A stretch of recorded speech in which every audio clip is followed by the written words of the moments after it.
Olá, Porto Velho, querida e amada capital simpatia. Olá, vocês de todo o grande estado de Rondônia, que me dá o privilégio da sua audiência. Eu sou o Benito, esse é o nosso conteúdo Amazônia e estamos juntos com você aqui mais um dia para encurtar distâncias, para levar até sua casa informações que são agregadoras de valor.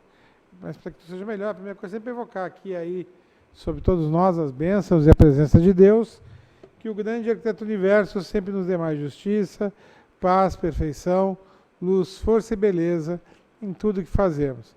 Afinal, com quem Deus anda, nunca anda só e sempre anda bem. Está aqui do meu lado um amigo que eu gosto, o antropólogo, posso assim dizer, ou sociólogo? Cientista social, onde você Sociólogo, quase. Tá? Alguém que debate assuntos muito interessantes comigo aqui quando vem no programa.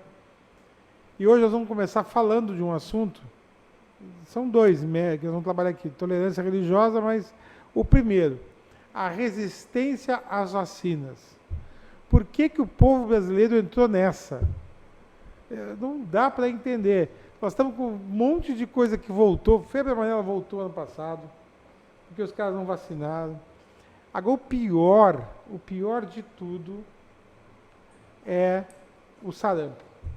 Uma doença que eu tive quando criança, que me trouxe problemas, tá? Que quase me levou a óbito quando eu era bebê, né? Eu tive com 1 ano de idade. E aí eu vejo as pessoas hoje se eximindo de não tomar vacina e uma pessoa pode contaminar 30, 40. Eu não tenho nem noção, né? Não, eu sei de um exemplo, aconteceu isso, num certo templo religioso nos Estados Unidos, um pegou e passou para 35.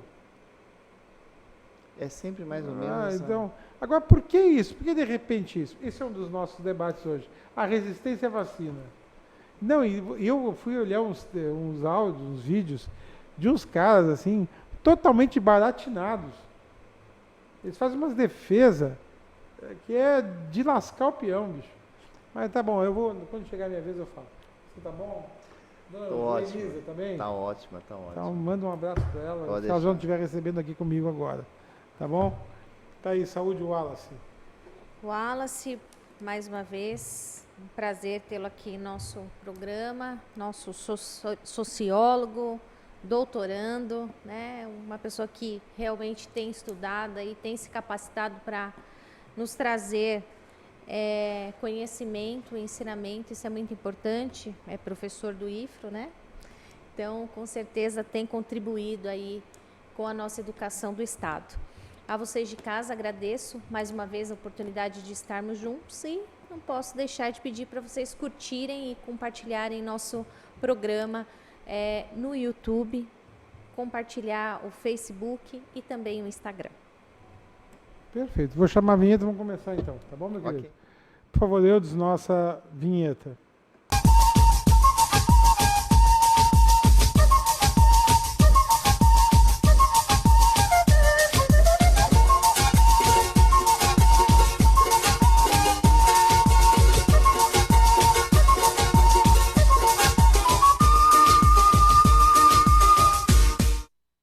Bom, vamos lá. Wallace, por que essa resistência da população a vacinar-se? Há uma voz corrente, né, e agora, graças a Deus, o YouTube começou a caçar esse pessoal, que quando fala que é veneno, que vacina é veneno. Né? Aí a pessoa não vacina, morre e mata os outros ainda. Brincadeira. Eu acho que a pessoa que é infectada, que se negou a se vacinar e infectou o outro, que foi a óbito, ele tem que ser julgado por homicídio. Mas Tá? Porque não é possível em isso. países sérios estão fazendo isso já. Acabou, tem que vacinar. Se tem vacina é porque tem problema. Acabou, tem que fazer a vacina. Eu fiz todos os possíveis. Até mesmo sem poder na época.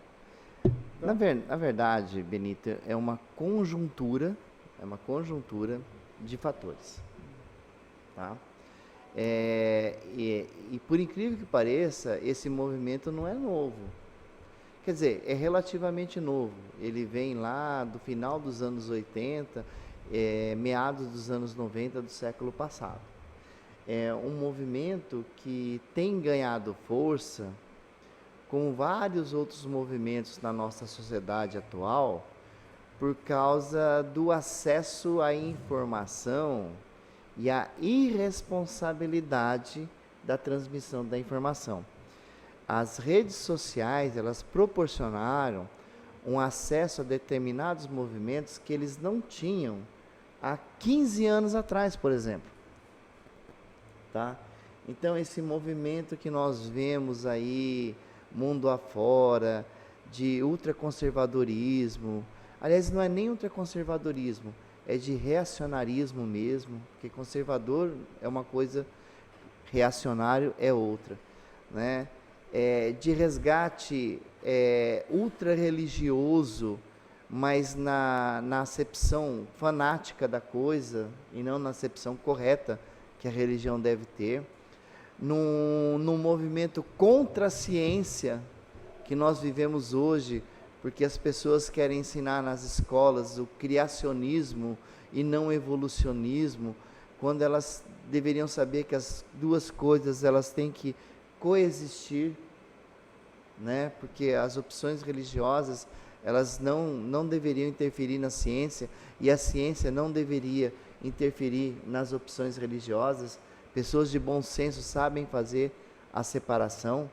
Então, esse movimento do YouTube, das redes sociais, tem dado voz a quem não tinha voz há 10, 15 anos atrás, porque são pessoas totalmente irresponsáveis. Aquelas que acham que a Terra é plana, né? Aquelas que não acreditam nos direitos humanos, que acham que direitos humanos é só coisa de bandido, porque não sabem o que são direitos humanos, que não conhecem a história, por isso revivem a história da maneira equivocada. E aí eles vão acreditar que, aliás, eles são capitalistas, mas eles são contra a indústria do remédio, porque dizem que é uma fabricação de doença para vender remédio, quando a indústria de remédio tem os seus problemas éticos, mas eles também têm a sua contribuição para resolver determinados problemas de saúde.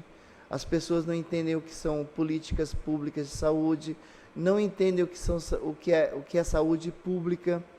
E aí elas acreditam que quando você faz um movimento de vacinação, elas colocam problemas que não existem. Esse movimento começou na década de 90, por um médico norte-americano, e que dizia que tinha feito, que eu esqueci o nome agora, fugiu da memória. Depois dos 50 a gente fica com a memória um pouco não tão boa, né? Você já não tá tão com mais de ágil. 50? Tá com 50. Tô com 52. Tá mais Depois velho dos que eu, 50, cara. né? Sou mais conservado até, né? Por sinal, tem menos cabelo branco que eu. Aí o que meio que disfarça, tá, acontece? gente? Esse médico nos Estados Unidos, ele fez uma pesquisa, mas foi uma pesquisa sem respaldo, numa quantidade muito pequena, não teve os critérios científicos que as pesquisas científicas têm, e dizia que a vacina, na verdade, era inócua, que a vacina causava autismo, entre outras coisas, e uma ala religiosa que já era contra a vacina nos Estados Unidos, principalmente de Amish, o pessoal ali do lado do meio oeste dos Estados Unidos encampou isso como uma verdade absoluta, como um dogma mesmo, uma verdade absoluta, né? Então foi se propagando. E aí o que se descobriu? Fazendo reportagens investigativas, né? Se descobriu que esse médico estava patenteando uma medicação e que ele era contra a vacina por causa da relação que ele tinha com o mercado farmacêutico. E aí a comunidade científica, ela demonstrou tudo isso, provou, mas o problema não é a comunidade científica provar. O estrago já estava feito, pessoas já estavam acreditando nele, e a partir daí isso ganhou força. Ganhou força por quê? Porque a partir de 2010, com as redes sociais, Facebook, e depois de 2013, 2014, Instagram, WhatsApp, a força que esses grupos tiveram, porque eles criam o que nós chamamos de fake news, né?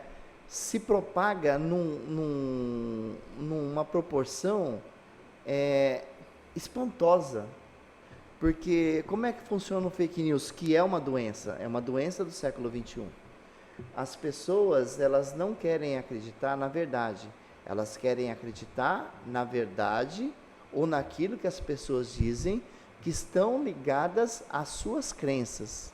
Então, se eu coloco uma coisa que é mentira, mas que um grupo acredita, esse grupo passa a aceitar aquilo como verdade. Por isso, passa a ser o fake news. E aí ele se propaga. Então, você mesmo acabou de falar que você foi vacinado. Eu fui vacinado. Aliás, nós não tínhamos escolha, a vacina era obrigatória. Hoje as pessoas estão questionando o Estado, né? O papel do Estado. Mas esquecem que o papel do Estado é um papel mediador, é um papel necessário. As políticas de saúde públicas, elas têm que existir. Não importa quais são os governos, elas têm que ser políticas de Estado. Elas não têm que ser políticas de partido. Então, o partido que chegar ao poder, ele tem que dar continuidade naquela política. E vacinação e saúde pública, ela é obrigação do Estado e o cidadão tem que apoiar. As vacinações existem para controlar as doenças, para não permitir que nós voltemos à Idade Média, que nós não tínhamos nem medicina e nem vacinação, nem nada, e que as doenças acabavam, saíam de epidemias para pandemias e que acabavam com praticamente metade da população. O último movimento pandêmico de números catastróficos que nós tivemos foi no início do século X e do século XX com a gripe espanhola. Para você ver, hoje a gripe, ela existe, mas ela é controlada, né? O grande problema que nós temos hoje também são as pessoas se automedicarem. As bactérias já estão super resistentes aos antibióticos, porque elas vão na farmácia e se medicam sem um acompanhamento médico. Você teve aí há 2 anos atrás a vacinação daquela doença de útero da mulher, como é que é o nome? HPV. As pessoas não queriam vacinar as filhas com 11 anos, com 9 anos de idade, até os 14, 16, se eu não me engano, e os filhos, porque estavam dizendo que por questões de valores religiosos, isso era um incentivo. Eu vacinei minha filha e meu filho. Não, calma, eu estou falando a maioria das pessoas. Eu vacinei. Né? Porque incentivava a um início de vida sexual ativa mais cedo. Quando, na verdade, as pessoas esquecem que o HPV não é transmitido somente pelo sexo. E numa região que nem a nossa, em que nós temos uma umidade relativa do ar muito grande e um calor muito grande, a proliferação de bactérias se dá muito mais fácil, de contato muito mais fácil. E câncer de colo de útero, que é um dos cânceres femininos que mais atingem no Brasil, você tem que ter a vacina. Então, as pessoas estão sendo intolerantes por causa dos seus valores pessoais e religiosos, estão colocando acima de tudo. Para você ter uma ideia, se eu não me engano, em 2015 passou num seriado muito famoso, que hoje é o seriado mais longo que se tem na história, que é o Law and Order. Um capítulo, apesar de Law and Order ter um vínculo de conotação sexual, né, de abuso sexual, tem um vínculo justamente com a questão da vacinação do sarampo nos Estados Unidos.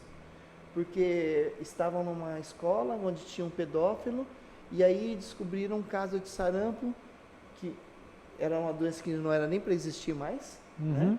Se você vacina, o sarampo não existe mais, ele está controlado. E aí, nessa escola, descobriram uma criança que estava com sarampo e ela contaminou outras, e uma dessas crianças morreu. E a mãe A mãe dizia que ela tinha o direito, mas no estado de Nova York ela foi condenada pelo crime, por ela não vacinar.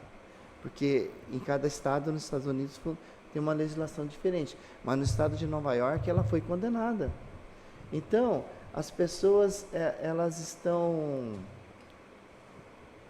intolerantes com determinadas coisas e extremamente tolerantes com outras. E elas estão intolerantes com bom senso e muito tolerantes com preconceitos, muito tolerantes com mentiras. E isso é uma doença social. Eu gostaria, assim, de fazer alguns... Na verdade, são algumas contribuições no que você falou, que eu acho que você abordou de uma maneira muito clara para as pessoas entenderem, né?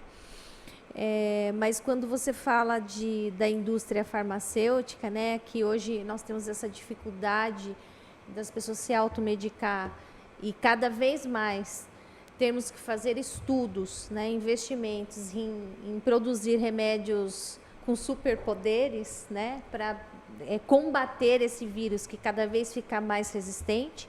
Isso é uma preocupação que a gente vem discutindo na indústria farmacêutica há algum tempo, né? Mas eu também não vejo, por outro lado, campanhas, né, dessas próprias indústrias farmacêuticas de dizer, olha, não à automedicação, né? Eu me lembro há 20 anos atrás, discussões desse tipo em universidades que fazem contribuições em São Paulo para a indústria farmacêutica, mas também em contrapartida não tem a preocupação deles também de fazer essa campanha, né? Fica só naquela discussão onde o dinheiro fala. E aí me preocupa mais ainda quando a gente fala de dispositivos médicos, que ninguém sabe nem o que são os dispositivos médicos e que é a maior fonte de dinheiro. O que são os dispositivos médicos? É o DIU que a gente usa, é uma placa durante a cirurgia que a gente precisa usar. Isso são dispositivos médicos que têm valores agregados altíssimos e que custa para quem usa o SUS para o SUS e para quem está no particular, que em grandes estados, São Paulo, por exemplo, a gente usa mais, se você não tem um convênio médico, você está enrolado, né? E, por exemplo, aquele implante que a gente usa também, eles são dispositivos médicos que foram estudados, que amplamente divulgados entre a área médica e que as pessoas pouco sabem que realmente, não é a indústria farmacêutica que ganha horrores de dinheiro, são os dispositivos médicos. Isso é um alerta, a gente precisa estudar sobre isso e saber o que é. E aí, fazendo um paralelo, também a questão das vacinas, mas nessa área médica, por exemplo, hoje, em 2019, eu vejo, por exemplo, a Ordem dos Advogados, os advogados em si, estudando, sim, um nicho de mercado que fala sobre o direito médico, mas eu não vejo nenhum aqui no nosso estado, por exemplo, falando sobre segurança do paciente. Né? Então, quer dizer, a gente vê essa questão, né, que o desenvolvimento do poder do dinheiro. Por que só um lado? Por que não se tem os dois lados para ter a oposição do que é? Né? Lógico, direito médico está garantido, mas a segurança do paciente também está. Como que a gente pode chegar num consenso para que a gente produza uma qualidade de serviço melhor? Né? A mesma coisa da indústria farmacêutica. Olha, a gente tem um problema, o que a gente pode fazer para ajudar nessa contribuição? Né? As vacinas são importantes, os meus filhos foram todos vacinados. Tem uma vacina que agora não vou me lembrar, eu acho que é de hepatite, talvez, que eles tenham tomado, que nem existe no SUS. Né? É uma geração nova de vacina que foi feita, só tinha no particular. Não lembro se não lembro, faz muito tempo, não lembro mais. Mas eles tomaram, naquela época, sei lá, 10 anos atrás, era uma coisa nova no mercado. Né? Então, a gente teve essa preocupação de realmente fazer todas as campanhas necessárias, e a última agora, com 12 anos, é fazer HPV. Eles tomaram aqui em Rondônia, no posto de saúde, né? Até ontem comentamos das crianças, que as mães têm uma paixão pelo pedacinho de chão, que é uma unidade aqui, que dizem, né, que é a melhor unidade de vacinação, mas existem outras também, unidades que fazem a vacinação, né? Eu acho que a gente pega, principalmente como mãe, a gente tem aquele afeto, né? É o nosso bebezinho, então a gente se apega ao profissional de saúde, mas nós temos outros postos também, as filas são menores, porque aí entra na questão da reclamação da demora de atendimento, e são tantas coisas que a gente precisa buscar conhecer, né? Saber. Eu acho que essa questão da vacina é uma coisa que deveria, assim, ter todo dia no Instagram uma propaganda do governo falando vacine, vacine, a importância da vacinação, né? Nas redes de televisão também, todo dia fazendo essa chamada, essa busca da importância. Todos assistem televisão, todos têm redes sociais, e hoje a rede social virou uma coisa rápida, fácil acesso, então que faça, né, o uso dessa rede social por uma coisa positiva e informativa, que eu acho que isso é o mais importante, as pessoas saberem da importância do uso dessa rede. É o que eu disse, as redes sociais acabaram se tornando até uma patologia. Hoje você tem pessoas viciadas em redes sociais que não conseguem se desligar do WhatsApp, do Facebook, do Instagram. Nós temos um problema enorme no mundo do trabalho em relação a isso, porque as pessoas deixam de produzir. Nós temos um problema social enorme, porque as pessoas elas não se preocupam em aprofundar, e o conhecimento delas é cada vez mais raso. Eu já disse aqui uma vez, eu vou falar novamente, nós temos um oceano de informações com a profundidade de um palmo. Porque as pessoas não estão preparadas para procurar a informação, elas são extremamente impacientes por causa da tecnologia. Se demorou, é ridículo, né? Mas se demorou 5 segundos, que é nada, demorou, então ela não tem paciência para esperar, né? Então, e as tecnologias, elas estão vindo de uma maneira tão rápida que nós não estamos tendo tempo de nos adaptarmos a elas. E por causa disso, nós estamos dando espaço, esse ato, nessa transição, porque não terminou ainda esse processo da tecnologia. Nessa transição, é o que me preocupa, porque a maneira que isso está se formando, nessa transição nós estamos criando e voltando problemas que já não deveríamos ter mais. A vacinação é um deles, a intolerância político-religiosa é outra, os movimentos fascistas, que no século passado quase destruíram o mundo, estão voltando com força maior. Então, você percebe que as coisas vão aumentando. E aí, o que acontece? Quando você diz que não vai vacinar porque a vacina causa doença, é preocupante, porque a pessoa não sabe que quando o estudioso, o pesquisador, vai lá e cria a vacina é um pedaço do mal, né? É que nem o veneno e o antídoto. O antídoto, ele tem parte do veneno. Então, quando você injeta a vacina, ela vai fazer o quê? Ela vai fazer com que o corpo crie resistência àquele determinado vírus, né? E, consequentemente, quando você injeta a vacina, você vai, os 3 primeiros dias, passar mal. Eu tenho 52. Quer dizer, há 46 anos atrás, quando eu tinha 8 anos de idade, você fazia aquelas filas enormes, ia todo mundo tomar vacina, e era vacina de pistola, não é que nem hoje, né, que deixava a marca no ombro da gente. Hoje nem isso mais acontece, né? Você passava por tudo isso, e as pessoas tinham um grau de conhecimento muito menor, mas não tinha isso que temos hoje.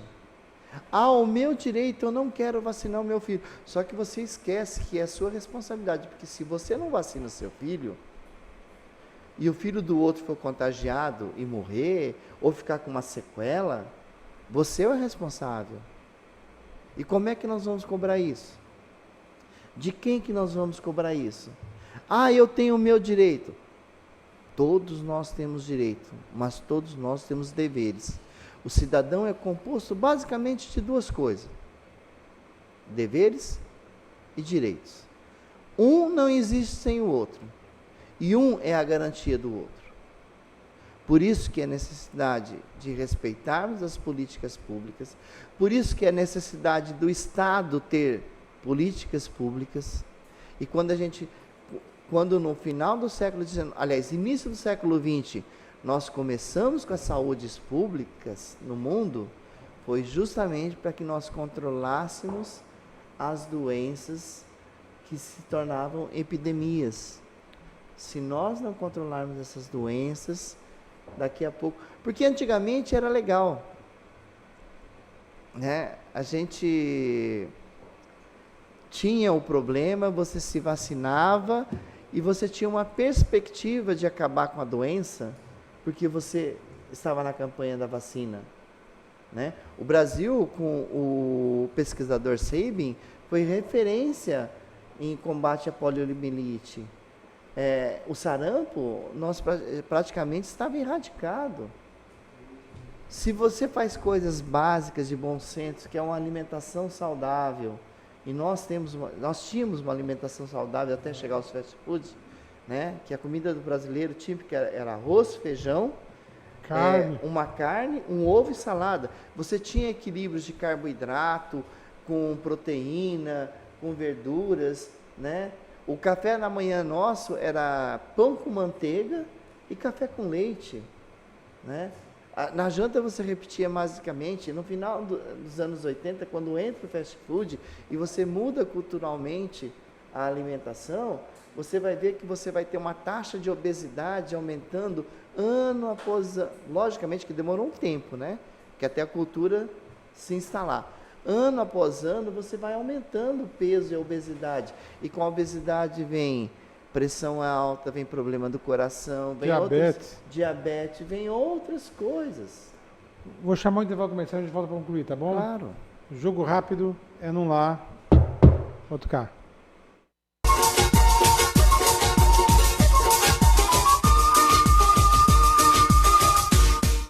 Você precisa cuidar da sua saúde. Está sem plano e cansado de ter que esperar? Venha para a Sol Saúde, próximo à Praça da Pirâmide, com as principais especialidades médicas, exames laboratoriais, com toda a atenção e agilidade que você precisa. Afinal, saúde é coisa séria, não é mesmo? Sol Saúde, atendimento popular para toda a família. 3213-0163. O que eu procurei? Tecnologia avançada. Método personalizado. Profissionais com credibilidade. Hospital de Olhos Veloso, o maior centro oftalmológico da região. Há mais de 3 décadas investindo em profissionais, estrutura e inovação em Rondônia. O objetivo é a qualidade de vida de seus pacientes. Diagnóstico e tratamento com excelência. E você? O que você está procurando? Hospital de Olhos Veloso.